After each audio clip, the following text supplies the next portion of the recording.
Oh Say Can You Seed? All about flowering plants. Written by Bonnie Worth. Illustrated by Aristides Ruiz. Read by Mr. Andre. I'm the cat in the hat, and I think that you need to come take a look at this thing called a seed. From the giant gum tree to this very small weed, every flowering plant started out as a seed. Plants are so useful to me and to you. Can you think of the ways? I will name you a few.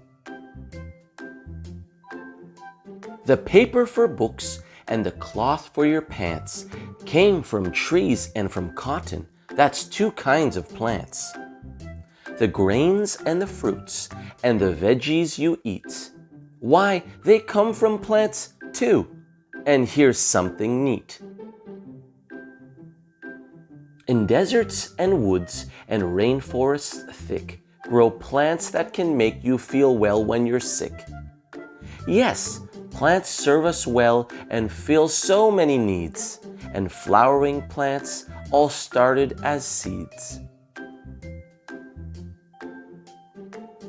Just what is a seed? You are wondering, maybe. Well, you might say a seed is a tiny plant baby. The best way for you to see just what I mean is to take a close look at a seed called a bean. Like all seeds, a bean comes in three basic parts. Thing 1 and Thing 2, please bring on the charts. Part 1 is the first that I think you should know. It's the part that's the baby. It's called embryo. To sprout, it needs food, like you and I do, which brings us to seed part numero 2. It's called cotyledon. Say, isn't that fun? This bean seed has 2, but some others have 1. Last comes the third part that you need to know. It's the coat, which protects our cute bean embryo. To sprout a bean seed, keep it moist but not wet. Keep it covered with dirt and then see what you get. In 7 or so days comes the part that I love. A root spreads below and a stem shoots above. Now, in order to show a grown bean plant to you, we've traveled in time for some months, maybe 2. Thing 2 calls the part above ground the shoot system. Thing 1 calls the part underground the root system. To get a good look at the roots underground, it is better to make like a mole I have found. Roots are not pretty. They're twisty and hairy, and some roots look even a little bit scary.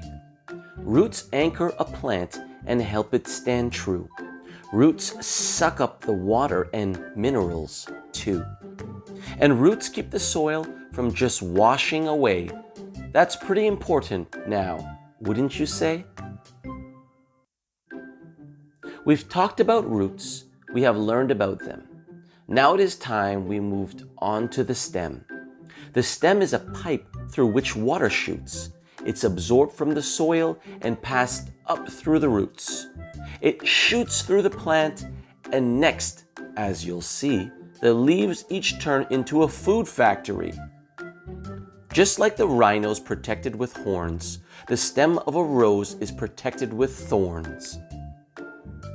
Leaves come in all shapes and all sizes. I've found some small and some spiky, some big and some round.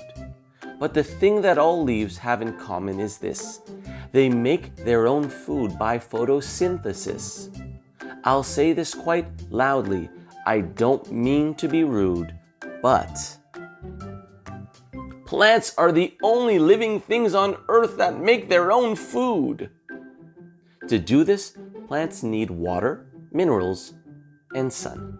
And that's why the daytime's when food making's done. For your information, and also for fun, hop in my shrink upper and let's see how it's done. The leaf takes in CO2 through a stoma or pore. It works like a mouth, and that's what it's for. Then the air gets mixed in with the water and sun, and that's how the food-making factory is run. I see by my clock that now is the hour to drop in and say a hello to the flower. Plants breathe out a gas that we breathe in. The name of that gas is oxygen. Thing 2 has a chart. He will share it with you. That shows what the parts of a flower all do. In the pistil are ovules. They're unfertilized seeds. The stamen holds pollen, which an ovule needs. An unfertilized ovule will not ever grow. And pollen's the stuff that will fix that, you know. A flower's own pollen or another's okay. That's where the bees play a role, by the way. To make honey, bees need to get nectar from flowers. They fly and they gather this sweet stuff for hours. The pollen sticks onto their bodies and legs. It falls off and sometimes it reaches the eggs. An ovule that's fertilized becomes a seed. Around it grows fruit, upon which we feed. When we say the word fruit, do you know what that means? It means olives, nuts, grains, plantains, tangerines, and apples and oranges and pineapples too. All kinds of plant foods that are healthy for you. Some fruits are juicy and messy to munch on. Dry ones, like nuts, are nice just to crunch on. Not all plants with seeds give us edible fruit. Some plants have seeds that look weird or look cute. Burr seeds are hitchhikers that ride on your clothes, and dandelion seeds sometimes fly up your nose. Some seeds come in pods that explode like a sneeze. Other seeds may have wings and can fly on a breeze. But whether they stick or they blow or they fly, seeds bring us life, and now you know why. I see the sun setting, and here comes the moon. Your mother is calling, your dinner is soon. I hope you have learned from my little seed talk, and now I will climb up this giant beanstalk. The end. This has been a reading for House by Town English, read by Mr. Andre.